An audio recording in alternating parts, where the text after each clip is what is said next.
Corría el año 323 a.C. En la opulenta y onírica ciudad de Babilonia, un hombre que también era un dios agonizaba. No era simplemente un rey, era el arquitecto de una era, el conquistador del mundo conocido, una fuerza de la naturaleza que había doblegado civilizaciones a su voluntad. Sin embargo, en el sofocante calor de Mesopotamia, dentro de los muros dorados del palacio de Nabucodonosor II, Alejandro Magno, el indomable, el invencible, estaba siendo conquistado por un enemigo que no podía ver, un adversario que desafiaba su legendario genio militar. Su cuerpo, un recipiente de ambición divina, lo traicionaba de la manera más grotesca y agónica. El aire, denso por el aroma del incienso y la descomposición, estaba cargado con una pregunta que resonaría a través de los milenios. ¿Qué o quién estaba matando al amo del mundo? Y ahora, por favor, detén el video y suscríbete a nuestro canal. Para poder seguir haciendo videos como este, necesitamos llegar a 1000 suscriptores lo antes posible. Gracias. Para comprender la magnitud del horror que se desarrollaba en aquel palacio babilónico, primero hay que entender la pura escala del mundo que Alejandro había forjado. No era simplemente un reino, era un concepto, un impresionante tapiz de conquista cosido por la marcha implacable de la falange macedonia. Desde las costas del Adriático hasta las polvorientas llanuras de la India, desde los picos nevados del Hindu Kush hasta las arenas abrasadas por el sol de Egipto, un imperio había nacido de la visión singular de un solo hombre. Era hijo de Filipo II de Macedonia, un rey brillante, brutal y tuerto, que había unificado las conflictivas ciudades-estado griegas mediante una magistral combinación de diplomacia y fuerza, creando la maquinaria militar que su hijo desataría sobre el mundo. Pero Alejandro era más que el heredero de su padre. Era un discípulo de Aristóteles, una mente imbuida de la grandeza de la filosofía helénica y los relatos épicos de Homero. Se veía a sí mismo como un nuevo Aquiles, destinado a la gloria, predestinado a vivir una vida corta pero brillante que quedaría consagrada para siempre en la leyenda. Cuando cruzó el Helesponto hacia Asia Menor a la edad de 22 años, no solo estaba iniciando una guerra de venganza contra el imperio persa por sus pasadas transgresiones contra Grecia, se estaba embarcando en una misión divina, una búsqueda para fusionar Occidente y Oriente en una única cultura universal. El imperio persa aqueménida, la superpotencia de su época, había parecido un gigante insuperable, un dominio en expansión que había perdurado durante más de 2 siglos. Sin embargo, en una campaña vertiginosa que sigue siendo uno de los logros militares más asombrosos de la historia, Alejandro destrozó su poder. En la batalla del Gránico, lideró una carga de caballería suicida a través de un río y por una orilla fangosa para aplastar a los sátrapas persas.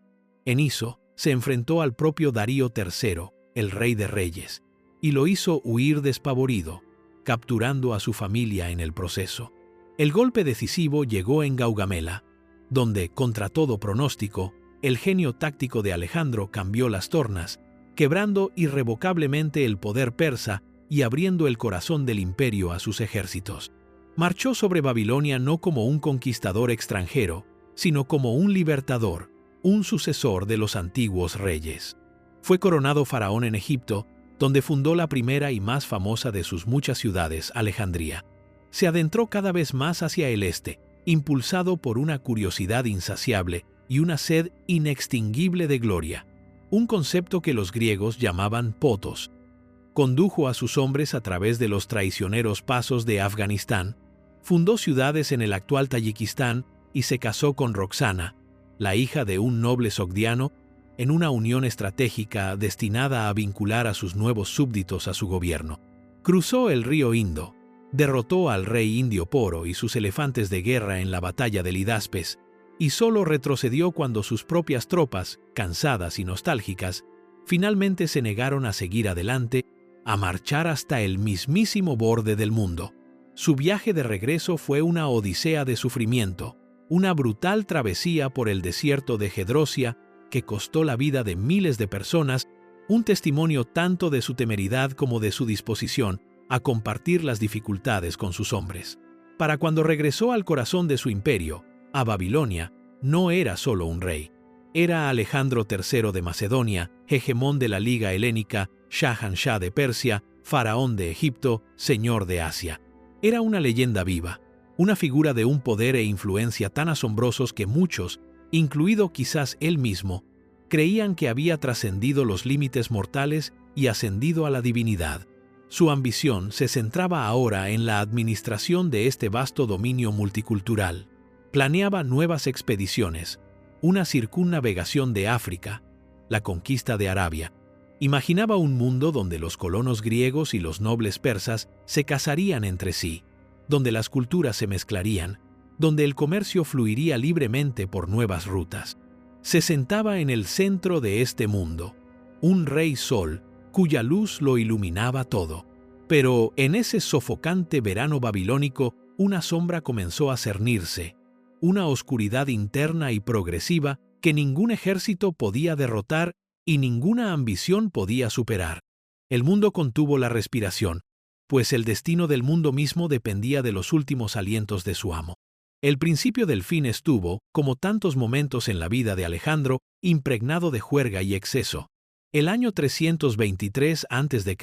había sido uno de actividad frenética y grandes designios.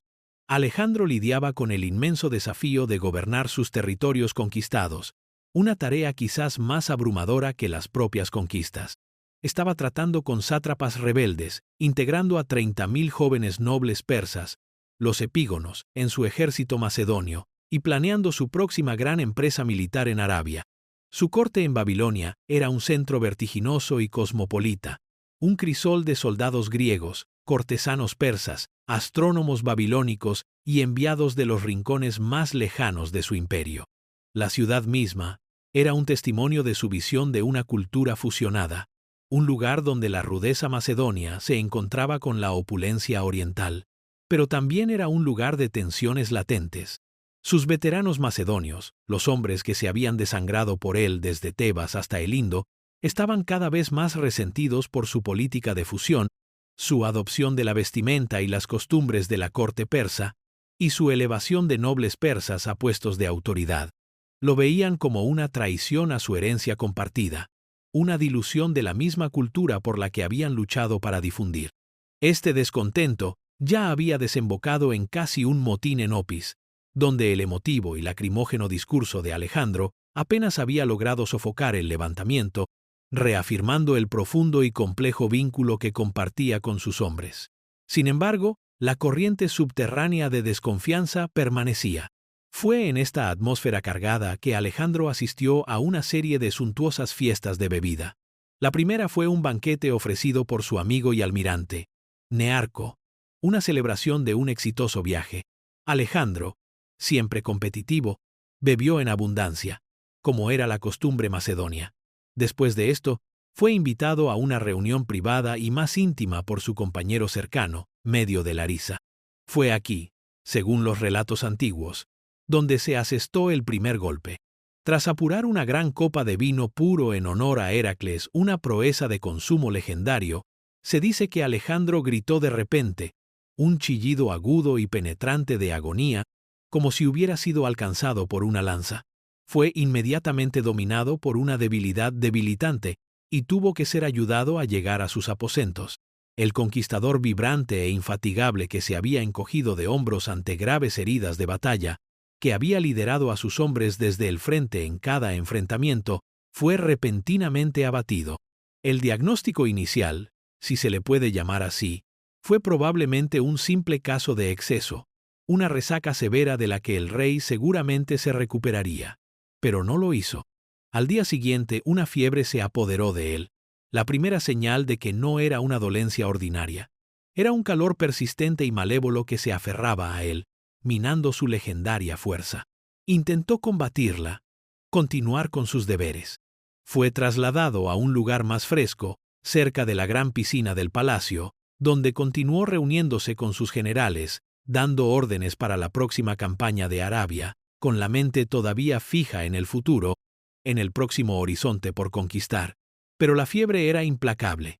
Día tras día, se intensificaba, un fuego lento que lo consumía desde dentro. El dolor en su abdomen, que había comenzado con aquel primer grito agudo, se convirtió en una presencia constante y punzante. Se debilitó, su cuerpo resbaladizo por un sudor perpetuo que empapaba sus sábanas. El hombre que había marchado miles de millas a pie, que había soportado los extremos del clima y el terreno, pronto se vio incapaz de caminar. Tenía que ser llevado en una litera para realizar los sacrificios religiosos diarios. Su devoción a los dioses inquebrantable, incluso cuando su cuerpo le fallaba. Su voz, que una vez había resonado en los campos de batalla, inspirando a los hombres a hazañas imposibles de valor, se redujo a un susurro ronco. Los médicos de Babilonia, herederos de una antigua y respetada tradición médica, eran impotentes. Probaron todos los remedios a su disposición, cada cataplasma, cada poción, pero nada pudo romper el dominio de la fiebre. La enfermedad era un fantasma, un asaltante invisible contra el cual sus artes eran inútiles. A medida que los días se sucedían, una terrible comprensión comenzó a amanecer en la corte. Alejandro no estaba mejorando. Estaba empeorando. El conquistador del mundo estaba atrapado. Su cuerpo una prisión de dolor y fuego. El declive fue un espectáculo horrible, un lento y público desmoronamiento de un hombre que había sido convertido en un mito. Durante 11 días, el imperio contuvo la respiración mientras su dios viviente era desmantelado sistemáticamente por una fuerza invisible. La fiebre, que había comenzado como una molestia persistente, se convirtió en un infierno furioso. El cuerpo de Alejandro, una vez un paradigma de perfección atlética, se convirtió en un paisaje de sufrimiento. Era sacudido por escalofríos que estremecían todo su cuerpo, seguidos de oleadas de calor intenso que lo dejaban delirante y empapado en sudor. El dolor abdominal, una agonía profunda e interna, nunca cesó. Era un tormento que le dificultaba encontrar cualquier posición de comodidad, obligándolo a permanecer rígido e inmóvil durante horas. A medida que su fuerza física disminuía, su legendaria fuerza de voluntad comenzó a deshilacharse. El hombre que había desafiado a ejércitos y enfrentado la muerte sin pestañear, ahora estaba enfrascado en una batalla interna y desesperada contra su propio cuerpo en desintegración. Los rituales diarios, que al principio había insistido en realizar, se convirtieron en una prueba imposible. Pronto, ya no pudo ni siquiera ser llevado al altar de sacrificios. Estaba confinado a su cama, un espectador de su propia desaparición. Su mente, el brillante instrumento estratégico que había redibujado el mapa del mundo, comenzó a nublarse. Los periodos de lucidez, en los que discutía el futuro del imperio con sus generales, se hicieron más cortos y menos frecuentes, intercalados con episodios de delirio. Murmuraba los nombres de sus compañeros, susurraba versos de Homero, sus pensamientos derivando hacia los campos de batalla de su juventud. El palacio, una vez un centro de energía vibrante y ambición imperial, se transformó en una silenciosa y ansiosa enfermería. Los pasillos, usualmente bulliciosos con soldados y oficiales, se volvieron silenciosos, el aire denso de miedo e incertidumbre. Los generales, los hombres poderosos y ambiciosos que habían labrado reinos a su lado Ptolomeo, Pérdicas, Seleuco se reunían en tensas consultas susurradas. Eran leones rodeando a un león moribundo, su dolor por su líder mezclado con el frío y calculador temor por su propio futuro. La cuestión de la sucesión, que había sido una preocupación abstracta y distante, era ahora una realidad aterradoramente inmediata. Alejandro no tenía un heredero claro y legítimo. Su esposa, Roxana, estaba embarazada, pero el género del niño era desconocido, y su derecho a gobernar un imperio marcial de señores de la guerra macedonios era, en el mejor de los casos, tenue. Tenía un hijo mayor ilegítimo, Heracles de Macedonia, y un medio hermano, Filipo Arrideo, que era considerado mentalmente no apto para gobernar. El vacío de poder que dejaría atrás no sería un vacío en absoluto. Sería un vórtice, un caos arremolinado de ambición y violencia que amenazaba con hacer pedazos la obra de su vida. Los soldados rasos, los hombres de la falange, se agitaron cada vez más. Habían seguido a este hombre hasta los confines de la tierra, lo habían adorado como algo más que mortal. La idea de su muerte era inconcebible, una violación del orden natural. Empezaron a sospechar de un juego sucio. Los rumores, como una plaga, se extendieron por las filas.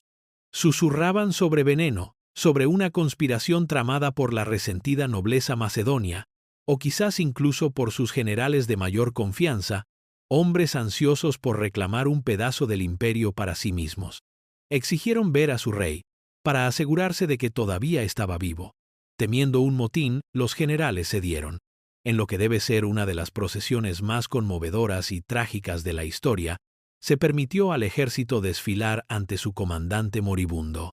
Uno por uno, los veteranos curtidos, hombres con rostros marcados por cicatrices y manos callosas, caminaron lentamente por la alcoba real. Encontraron a su rey ya no como un temible guerrero, sino como una figura consumida, demacrada e indefensa, con los ojos vidriosos por la fiebre.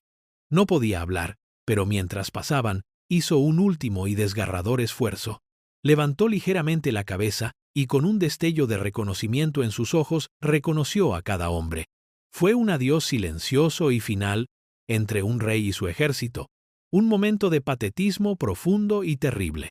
La visión de su líder quebrado destrozó la moral de los soldados, reemplazando su ira con un profundo dolor colectivo.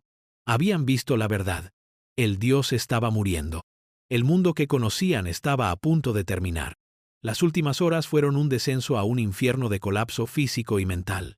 La fiebre alcanzó su cenit, y el cuerpo de Alejandro, habiendo agotado sus últimas reservas de fuerza, comenzó a apagarse. El delirio se volvió casi constante, un sueño febril del que no podía escapar. Su respiración se volvió superficial y dificultosa, cada inhalación una lucha, un sonido estertóreo que resonaba en la silenciosa y afligida habitación. Su piel, una vez bronceada por los soles de una docena de naciones, adquirió una palidez pálida y cerosa, y sus extremidades se enfriaron al tacto. Los médicos, habiendo agotado sus artes, no podían hacer nada más que observar, testigos impotentes del último y agónico acto. Fue durante un breve momento de claridad, cuando la tormenta en su mente amainó momentáneamente, que se dice que ocurrió el intercambio más famoso y fatídico. Sus generales, sus compañeros, los hombres que estaban a punto de convertirse en sus sucesores y sus rivales, se reunieron alrededor de su lecho de muerte. Pérdicas, su comandante de caballería superior y amigo de confianza, se inclinó y formuló la pregunta de la que ahora dependía el destino del mundo. ¿A quién le dejas tu reino? La respuesta de Alejandro, susurrada a través de labios agrietados y secos, fue tan ambigua como profética. Según se informa, pronunció dos palabras, toi kratistoi, al más fuerte. Fue una sentencia de muerte para su imperio. No fue una designación, sino un desafío, un último y terrible concurso lanzado entre sus ambiciosos mariscales. Fue una invitación al caos, una profecía de las sangrientas guerras de sucesión que se desatarían durante décadas, desgarrando su vasto dominio. Algunos relatos posteriores, probablemente los favorables a la dinastía de Ptolomeo en Egipto, afirmaron que había susurrado un nombre diferente, que le había pasado su anillo de sello a Pérdicas, implicando un regente designado. Pero la historia que perduró, la que capturó la brutal realidad de lo que estaba por venir, fue la declaración de que el premio sería para el más fuerte. Era un sentimiento quintaesencialmente macedonio, un reflejo del mundo despiadado y competitivo del que él y sus generales habían surgido. El poder no se heredaba, se tomaba. A medida que se acercaba el final, su cuerpo fue sacudido por convulsiones. Su garganta, contraída por la parálisis que avanzaba, ya no podía tragar. Una sed profunda y aterradora, un síntoma común de la fiebre, lo atormentó en sus momentos finales. Una cruel ironía para un hombre que tan a menudo se había entregado a épicas sesiones de bebida. Se estaba ahogando en tierra firme, su cuerpo un horno, su garganta un desierto. El hombre que había conquistado el mundo no podía obtener una sola gota de agua. El último aliento no fue una liberación pacífica. Fue una rendición, el último y estremecedor suspiro de un cuerpo que había sido torturado más allá de la resistencia. En la tarde del 10 o el 11 de junio del año 323 a.C., con tan solo 32 años de edad, Alejandro Magno murió. El silencio que cayó en la habitación fue absoluto, un vacío profundo y ensordecedor donde acababa de extinguirse una vida monumental. El rey había muerto. El dios había caído. El mundo que había creado quedó instantáneamente huérfano, abandonado a la merced de los lobos. Las secuelas inmediatas no fueron de una transición ordenada, sino de un miedo atónito y paralizante. Durante un tiempo, nadie supo qué hacer. Los generales miraban el cuerpo enfriándose de su líder, la realidad de la situación demasiado inmensa para procesarla por completo. El arquitecto de sus fortunas, el centro de su universo, se había ido. Estaban a la deriva en un mundo de su propia creación, un mundo que ahora estaba aterradoramente sin líder. El gran experimento de un imperio helenístico unificado había muerto con él. La muerte de un rey es una cosa, la muerte de un dios es otra. Las secuelas inmediatas en Babilonia fueron una clase magistral de maniobras políticas y el nacimiento de la propaganda. Con el cuerpo de Alejandro yaciendo en capilla ardiente, el palacio se convirtió en un semillero de conspiraciones y ambición cruda. El primer y más apremiante problema era el propio cadáver. En el abrasador calor babilónico, la descomposición era una preocupación inmediata y grotesca. Sin embargo, según los relatos de Plutarco y otros, ocurrió algo extraordinario, o quizás hábilmente fabricado. El cuerpo de Alejandro, afirmaron, no se descompuso. Durante varios días, yació en la sofocante habitación, pero no mostró signos de putrefacción. Permaneció puro, como si estuviera vivo, como si simplemente durmiera, emitiendo un dulce y agradable olor. Esta fue la primera pieza de propaganda póstuma, un poderoso significante de su divinidad. Para sus seguidores era la prueba de que no era un simple mortal. Para sus generales era una valiosa herramienta política, una forma de gestionar la transición y santificar sus propias aspiraciones a su legado. Mientras el cuerpo yacía en su milagroso estado de conservación, los generales comenzaron el sombrío negocio de repartirse el mundo. Los más fuertes comenzaron a probar su fuerza. Pérdicas, sosteniendo el anillo de sello del rey, inicialmente tomó el control como regente del hijo aún no nacido de Alejandro y de su medio hermano mentalmente débil, Filipo Arrideo. Se negoció apresuradamente un acuerdo, la partición de Babilonia. Ptolomeo, astuto y calculador, eligió la antigua y rica tierra de Egipto. Seleuco, otro de los principales comandantes, finalmente reclamaría los vastos territorios orientales, fundando un imperio que se extendería desde Siria hasta la India. Antígono Monóftalmos, o Antígono el Tuerto, un veterano comandante de la generación de Filipo II, tomó el control de gran parte de Asia Menor. La frágil paz estaba condenada desde el principio. Era un pacto hecho por depredadores, una tregua temporal antes de la inevitable carnicería. El destino de los restos físicos de Alejandro se convirtió en un peón crucial en sus juegos de poder. Poseer el cuerpo del conquistador deificado era poseer un poderoso símbolo de legitimidad. Pérdicas tenía la intención de que el cuerpo fuera transportado de regreso al lugar de entierro tradicional de los reyes macedonios Enegas. Pero Ptolomeo tenía otros planes.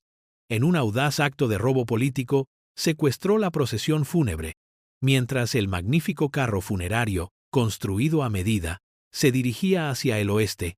Las fuerzas de Ptolomeo lo interceptaron y lo desviaron hacia el sur, a Egipto. Comprendió que la tumba de Alejandro sería el santuario religioso y político definitivo, un lugar de peregrinación que consagraría su propio gobierno. El cuerpo fue llevado primero a Menfis, la antigua capital de los faraones, y más tarde trasladado a un gran mausoleo en Alejandría, la ciudad que llevaba el nombre del conquistador. Allí, durante siglos, la tumba de Alejandro Magno sería uno de los sitios más famosos del mundo antiguo, visitada por emperadores romanos como Julio César y Augusto, que acudían a rendir homenaje a su gran predecesor.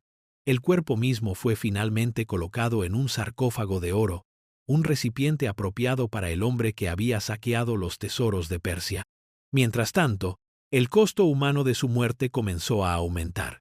Su familia, las reliquias vivientes de su linaje, fue eliminada sistemática y despiadadamente en las luchas de poder que siguieron. Su madre, la formidable y aterradora Olimpia, fue lapidada por orden de Casandro, otro de los diádocos. Su esposa, Roxana, y su joven hijo, Alejandro IV, que nació poco después de la muerte de su padre, fueron encarcelados y finalmente asesinados, asegurando que nunca pudieran convertirse en un punto de unión para los leales. Su hijo ilegítimo, Heracles, corrió una suerte similar. Su medio hermano, Filipo Arrideo, fue ejecutado. A los 15 años de su muerte, todos los miembros de su familia real inmediata estaban muertos. La dinastía argéada, que había gobernado Macedonia durante siglos, se extinguió, su linaje sacrificado en el altar de la ambición de sus generales. El imperio por el que se había desangrado para crear se convirtió en su campo de batalla. Las guerras de los diádocos, los sucesores, se prolongaron durante 40 años, un conflicto implacable y brutal que enfrentó a amigo contra amigo, ejército contra ejército. La unidad que había imaginado se hizo añicos en un mosaico de reinos helenísticos en guerra. El reino ptolemaico en Egipto, el imperio seleucida en el este, la dinastía antigónida en Macedonia. Estos reinos preservarían y difundirían la cultura griega, cumpliendo una parte de su visión, pero lo harían en un estado de conflicto casi constante, muy lejos del mundo armonioso y unificado con el que había soñado. La pregunta que ha perseguido a los historiadores durante 2 milenios sigue siendo: ¿qué mató a Alejandro Magno? La causa oficial, según lo registrado por los diaristas de la corte, fue una fiebre. Pero esta simple explicación nunca ha parecido suficiente para dar cuenta de la naturaleza dramática y agónica de su muerte. El misterio ha dado lugar a innumerables teorías que van desde lo plausible hasta lo fantástico. La teoría más sensacional y persistente es, por supuesto, el veneno. La idea de que Alejandro fue asesinado se arraigó casi de inmediato entre sus soldados y ha sido debatida desde entonces. El principal sospechoso en este antiguo caso sin resolver suele ser identificado como Antípatro, el veterano general a quien Alejandro había dejado para gobernar Macedonia en su ausencia. La relación entre ambos se había agriado. Alejandro, quizás paranoico o simplemente consolidando su poder, había convocado a Antípatro a Babilonia, una citación que Antípatro pudo haber interpretado como una sentencia de muerte. La teoría postula que Antípatro, temiendo por su vida, conspiró con su hijo, Casandro, para envenenar al rey. Se dice que el veneno era una sustancia de increíble potencia, quizás derivada del río Estigia, un mítico curso de agua en Grecia cuyas aguas se decía que eran letalmente tóxicas. El veneno fue supuestamente entregado en Babilonia por Casandro y administrado al rey por su copero real Iolas, que era otro de los hijos de Antípatro. Según esta narrativa, el vino que Medio le dio a Alejandro fue el mecanismo de entrega de la dosis fatal. Esta teoría, aunque dramáticamente convincente, está llena de problemas. La logística de transportar un veneno notoriamente inestable a miles de millas de distancia, la dificultad de administrarlo a un rey rodeado de asistentes leales y la duración de 11 días de la enfermedad, argumentan en contra de un veneno simple y de acción rápida. Un veneno de acción lenta es posible, pero identificar una sustancia específica que coincida con los síntomas descritos es casi imposible con la evidencia disponible. Los síntomas mismos, fiebre, dolor abdominal, debilidad muscular progresiva y una mente clara hasta el final, han llevado a los expertos médicos modernos a proponer una serie de diagnósticos alternativos. Uno de los más convincentes es la fiebre tifoidea, una infección bacteriana causada por Salmonella typhi, que se transmite a través de alimentos o agua contaminados. Los síntomas de la tifoidea, que incluyen fiebre alta sostenida, dolor abdominal y una debilitación lenta y progresiva, coinciden fuertemente con las descripciones antiguas. Babilonia, una ciudad antigua y superpoblada con un saneamiento cuestionable, habría sido un caldo de cultivo fértil para tal enfermedad. Otro fuerte contendiente es la malaria. Alejandro había pasado un tiempo considerable en regiones pantanosas e infestadas de mosquitos, y la malaria por falciparum, común en la zona, puede ser mortal. Las fiebres y escalofríos cíclicos son característicos de la enfermedad, aunque el dolor abdominal agudo es menos típico. El virus del Nilo Occidental, otra enfermedad transmitida por mosquitos, también ha sido sugerido. Sus síntomas pueden incluir fiebre, parálisis y encefalitis, lo que podría explicar el delirio final. Una teoría más oscura pero fascinante apunta a la pancreatitis, una inflamación del páncreas, que puede ser desencadenada por el consumo excesivo de alcohol. Un brote severo de pancreatitis aguda ciertamente explicaría el dolor abdominal repentino e insoportable que Alejandro experimentó después de su noche de copas. También puede provocar fiebre, colapso sistémico y muerte, encajando notablemente bien en la narrativa. Luego está la intrigante posibilidad del síndrome de Guillain-Barré, un trastorno autoinmune en el que el sistema inmunológico del cuerpo ataca por error a los nervios. Esto podría haber sido desencadenado por una infección, como la de Campylobacter pylori. Este diagnóstico es particularmente interesante porque puede causar una parálisis ascendente y progresiva mientras deja la mente del paciente clara. Esto explicaría por qué Alejandro se volvió incapaz de moverse o hablar, pero aún podía reconocer a sus soldados. También explicaría el detalle más curioso de todos, la supuesta no descomposición de su cuerpo. Un paciente con el síndrome de Guillain-Barré puede experimentar una parálisis tan profunda y una ralentización de su respiración que pueden ser declarados muertos por error cuando, en realidad, todavía están vivos. Si Alejandro no estaba realmente muerto, sino en un estado profundo y paralítico, esto explicaría la falta de putrefacción inmediata. Pudo haber sido, en un horror final e inimaginable, sepultado cuando aún estaba consciente. En última instancia, la causa precisa de la muerte de Alejandro es un misterio que probablemente nunca se resolverá. La evidencia histórica es demasiado escasa, filtrada a través de los relatos sesgados de escritores posteriores, cada uno con su propia agenda. Los diagnósticos médicos son especulativos, fascinantes ejercicios de patología retrospectiva, pero imposibles de probar. Sin embargo, el verdadero significado de su muerte no reside en el qué, sino en el qué pasaría si. Su fallecimiento a la edad de 32 años es uno de los mayores puntos de inflexión de la historia. Murió en el preciso momento en que estaba haciendo la transición de conquistador a gobernante, de un general brillante a un estadista visionario. Sus planes eran impresionantes en su ambición. Se estaba preparando para la conquista de la península arábiga, lo que habría asegurado rutas comerciales vitales. Estaba planeando la circunnavegación y conquista de África. Había rumores de una campaña hacia el oeste, hacia Cartago y el poder emergente de Roma. Si hubiera vivido otros 20 o 30 años, el mundo que conocemos hoy podría ser irreconociblemente diferente. Un imperio helenístico estable y unificado, que se extendiera desde Italia hasta la India, podría haber impedido el ascenso de Roma, o al menos haber alterado drásticamente su trayectoria.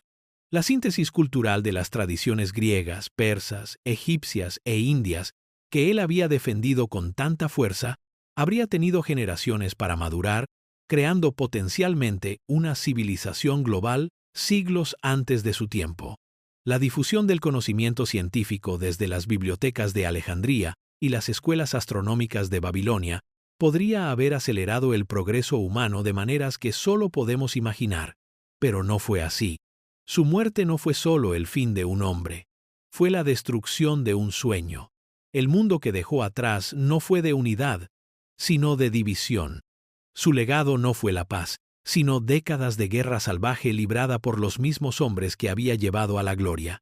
La historia de la muerte de Alejandro es, por lo tanto, una tragedia profunda y atemporal.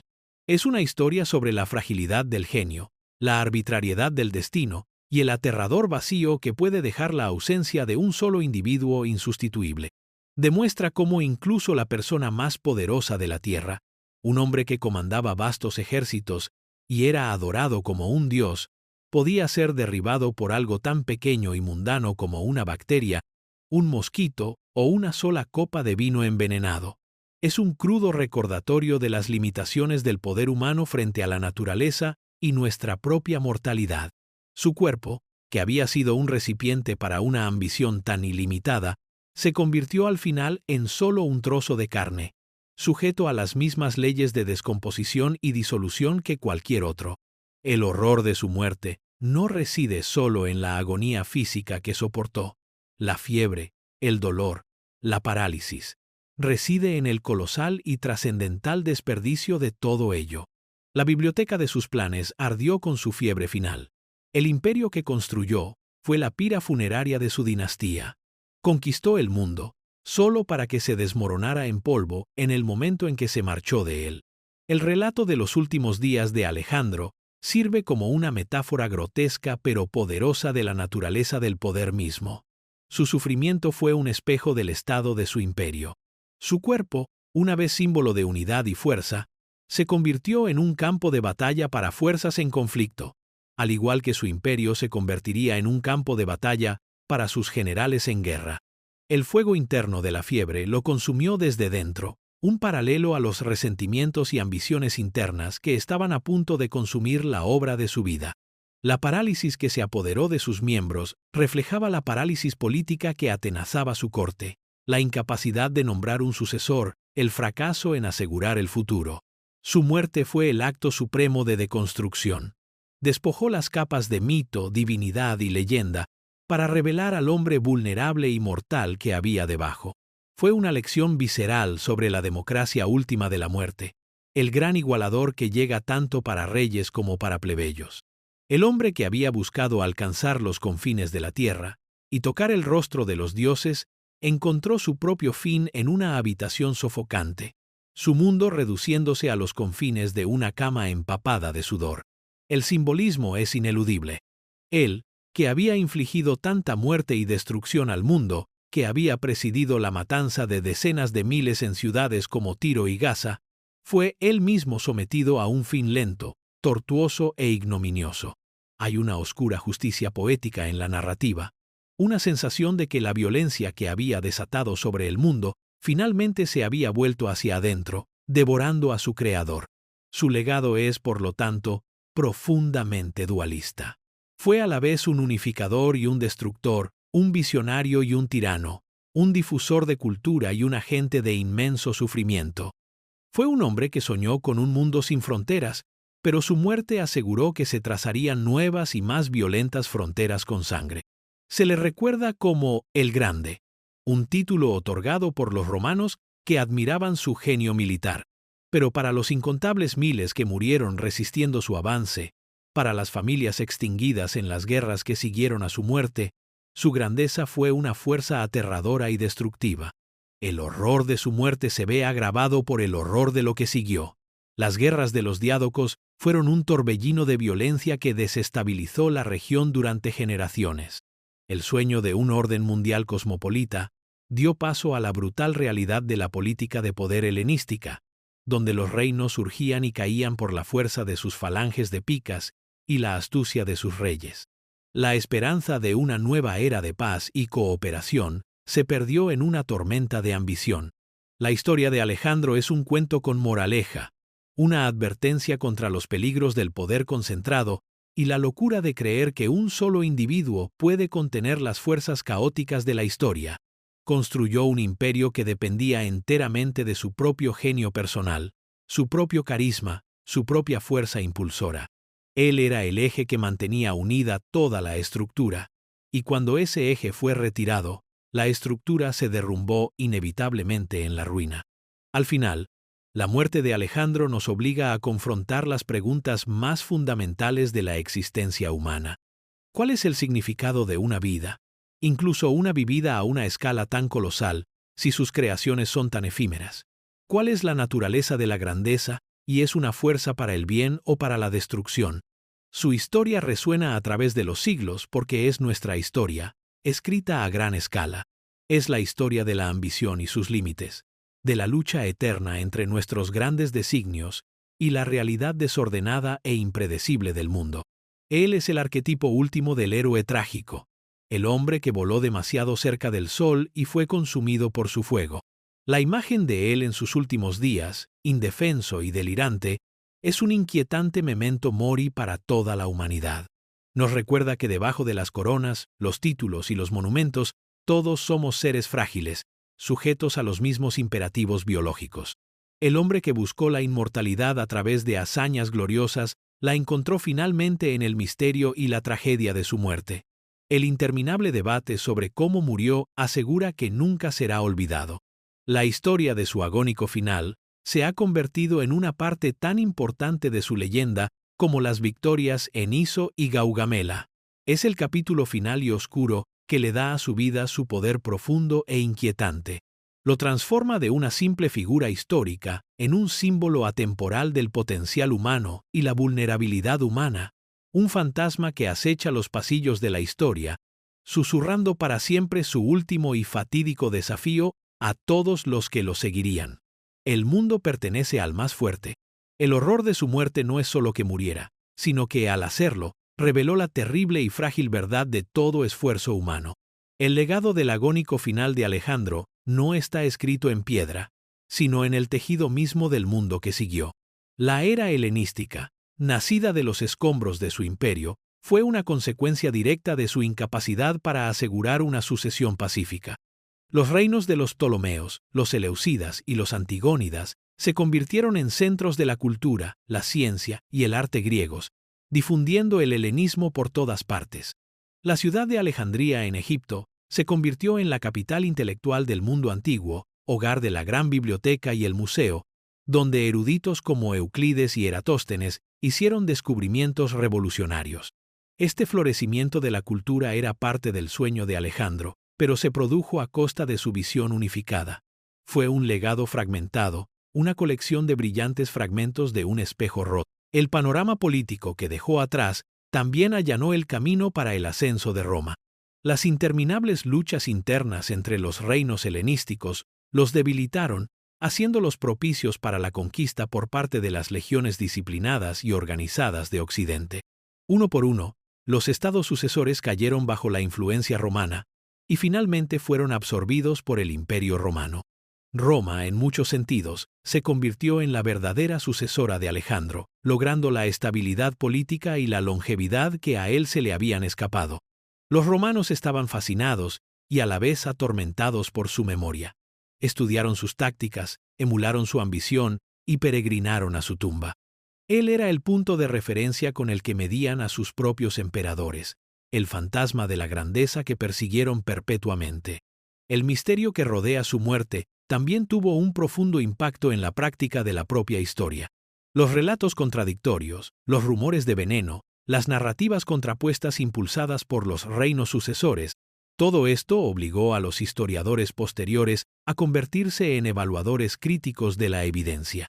La historia de su muerte es un caso de estudio sobre cómo la historia es escrita por los vencedores, cómo la propaganda puede moldear la verdad y cómo el carácter de una gran figura puede ser disputado durante siglos. La búsqueda de la causa de su muerte es, en cierto modo, una búsqueda de una narrativa coherente, un intento de imponer orden en un evento caótico y ambiguo.